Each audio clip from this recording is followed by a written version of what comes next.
आज हम गद्य काव्य के अंतर्गत महाकवि दंडी के विषय में सामान्य अध्ययन करेंगे कि महाकवि दंडी संस्कृत के सुप्रसिद्ध गद्य काव्यकार माने जाते हैं। गद्य साहित्य परंपरा में आचार्य दंडी का अत्यंत महत्वपूर्ण स्थान है। उन्होंने 3 प्रबंधों की रचना की थी। इनमें एक दशकुमार चरित है और दूसरा काव्यादर्श। तीसरी रचना के संबंध में विद्वानों में मतभेद है। कुछ विद्वानों के अनुसार पिशेल ने बताया है कि तीसरी कृति मृच्छकटिकम है, जो ब्रह्मवश व शूद्रक की रचना के नाम से प्रसिद्ध है। इस मत की पुष्टि उन्होंने मृच्छकटिकम एवं दशकुमार चरित में वर्णित सामाजिक संबंधों के सादृश्य के कारण की है।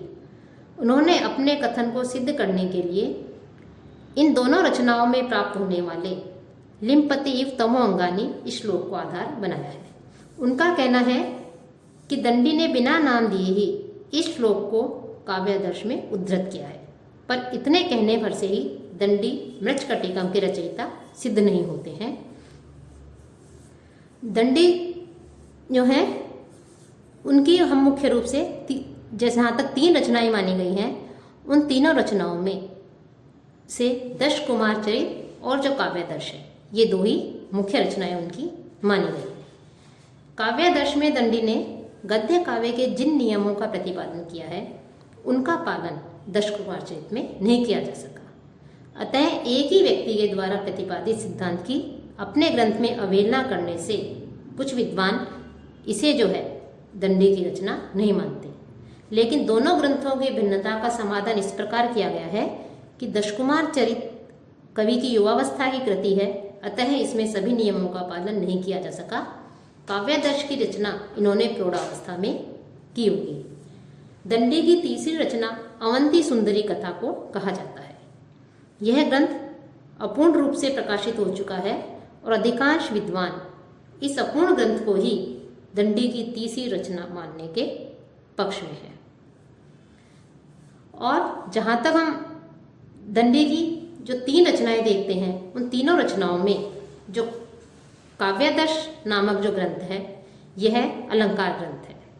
अवंती सुंदरी कथा अपूर्ण उपलब्ध है और तीसरी सुप्रसिद्ध रचना दशकुमार चरित में 8 जो कुमार हैं, उन कुमारों की जो रोचक कथा है, उस रोचक कथा का उसमें वर्णन किया गया है कि उसमें 8 कुमारों की रोचक कथा हमें देखने को मिलती है। दंडी विरचित दशकुमार चरित संस्कृत साहित्य की गौरवमय जो गद्य काव्यत्रयी है, उसमें अपने आख्यान जो हैं, उन आख्यानों की रोमांचकता तथा कौतूहलपूर्णता के कारण दशकुमार चरित महत्वपूर्ण स्थान रखता है। इस काव्य में कवि ने 10 राजकुमारों के अपने अपने पर्यटन विचित्र अनुभवों तथा पराक्रमों का मनोरंजन वर्णन करके ही उनके मुख से ही सरल गद्य में निबद्ध किया है। दशकुमार चरित का वर्तमान उपलब्ध जो रूप है, जो स्वरूप हमें मिलता है, वो 3 भागों में विभाजित है। पूर्व पीठिका, दशकुमार चरित तथा उत्तर पीठिका। इनमें से केवल मध्य भाग अर्थात दशकुमार चरित को ही दंडी की वास्तविक रचना माना जाता है। यह 8 उच्छ्वासों में विभक्त है। पूर्व पीठिका एवं उत्तर पीठिका को पीछे से जोड़ा हुआ माना जाता है और इन खंडों में पाई जाने वाली शैली की विभिन्नता भी इस मान्यता की प्रामाणिकता को सिद्ध करती है। इस गद्य काव्य का कथानक छल छद्मपूर्ण चमत्कारिक एवं अलौकिक घटनाओं से पूर्ण है। इसमें व्यंग एवं विनोद का पुट देकर इस ग्रंथ में तत्कालीन जो समाज है, उस समाज का सजीव चित्रण किया गया है। यहाँ दंभी तपस्वी, व्यभिचारिणी स्त्रियां, कपटी ब्राह्मण, हृदयहीन जो गणिकाएं होती हैं, उनका चरित्र उभर करके यहाँ आया है। लौकिक एवं अलौकिक घटनाओं की इसमें हमें बहुलता मिलती है।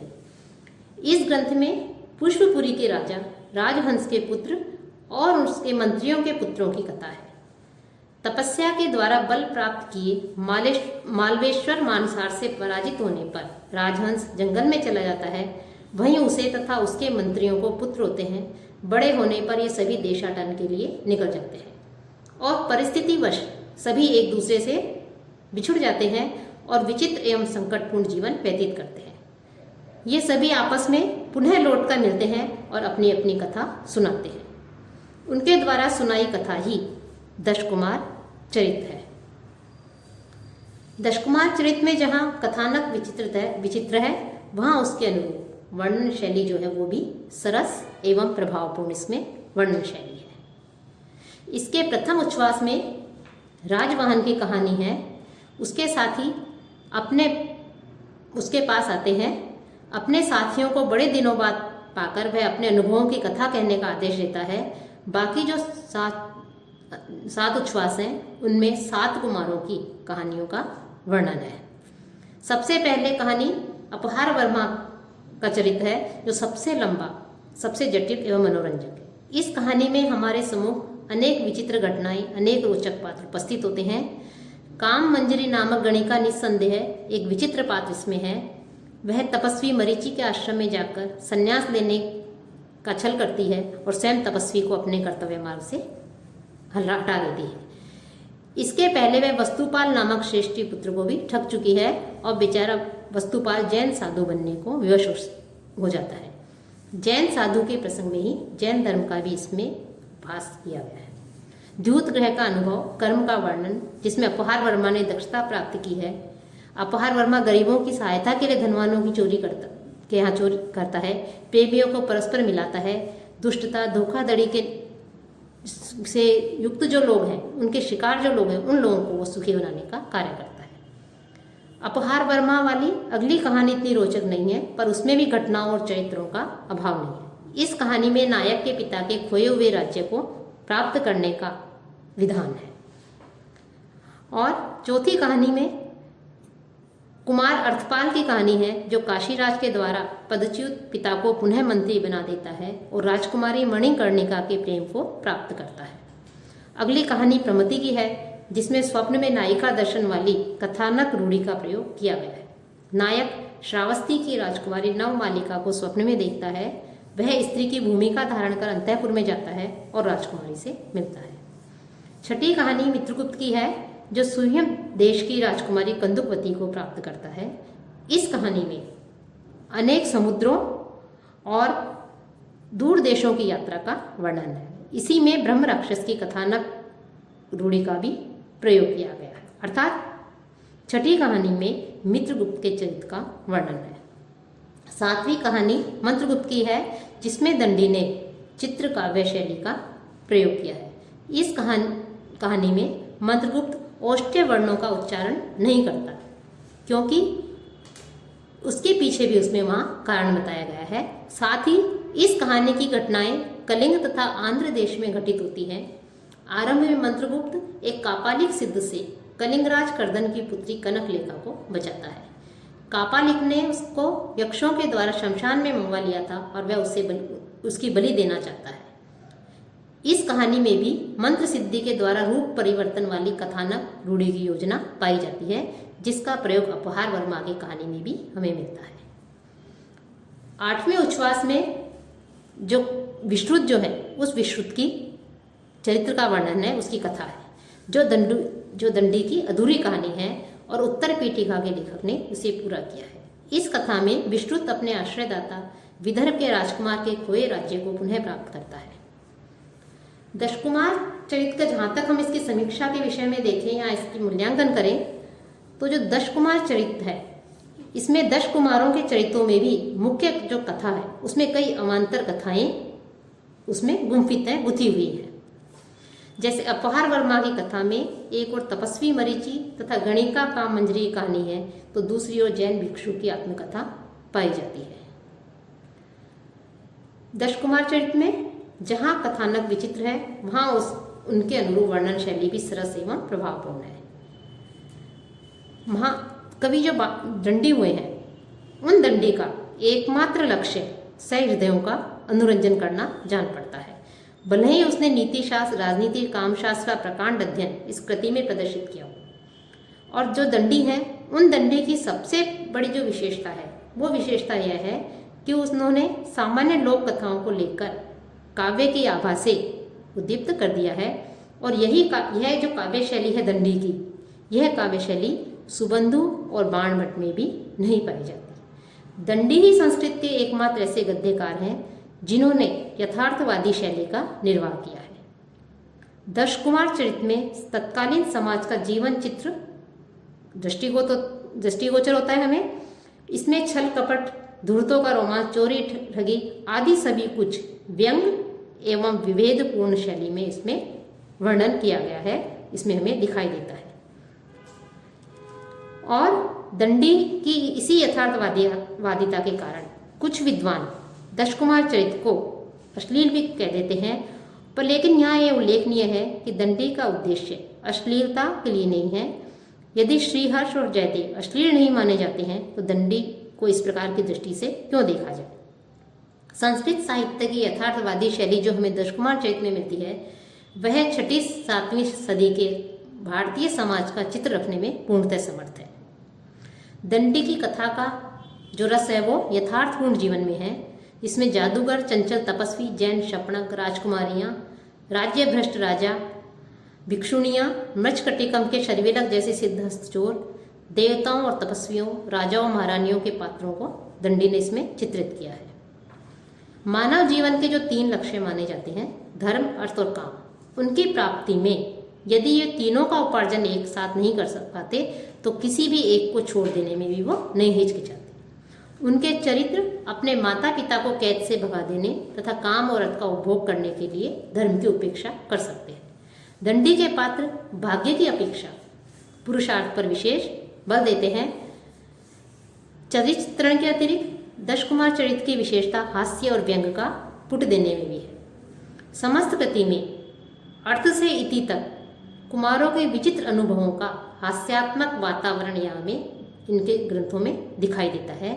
वे अपनी इष्ट सिद्धि के लिए दृढ़ निश्चय हैं और उसे प्राप्त करने के लिए नैतिक नियमों की परवाह नहीं करते। दश कुमार चरित्र के विषय और शैली के निर्वाह में जो संतुलन पाया जाता है वह संस्कृत के किसी गद्य काव्य में नहीं मिलता। दंडी की शैली और उनका स्वर विषय के अनुरूप बदलता रहता है। दंडी निश्चित रूप से भाषा के अधिपति हैं। वे सरल प्रभावमय भाषा के सिद्ध प्रयोक्ता हैं और उनके संवाद सूक्ष्म और तात्विक होते हैं। दंडी वैदर्भी रीति के सफल कवि हैं।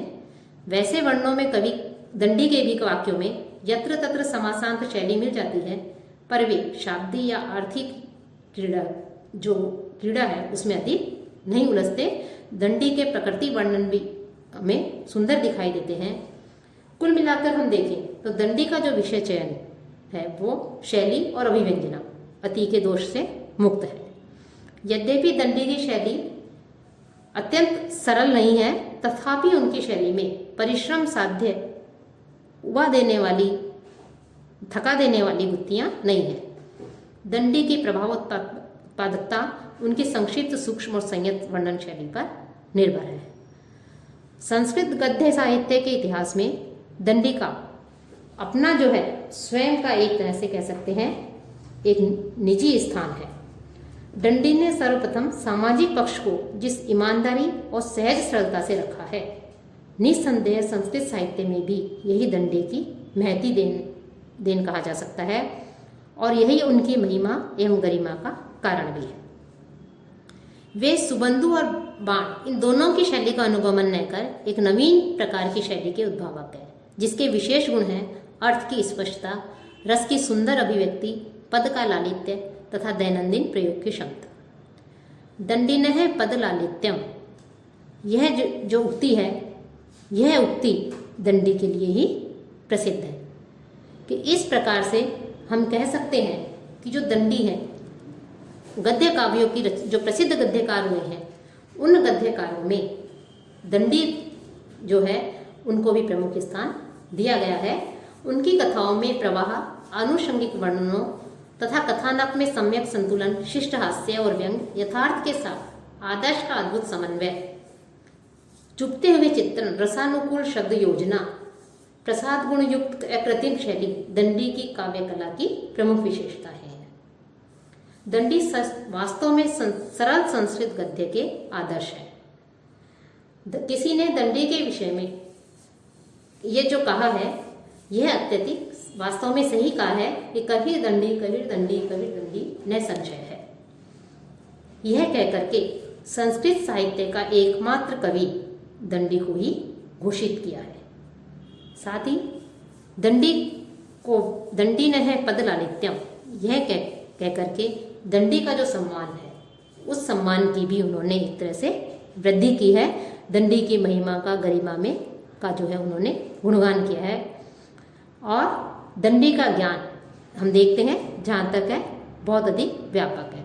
और गद्य काव्यों में, प्रमुख गद्य काव्यों में दंडी को भी प्रमुख स्थान जो है सुबंधु बाणभट्ट के समान ही इनको भी प्रमुख स्थान दिया गया है।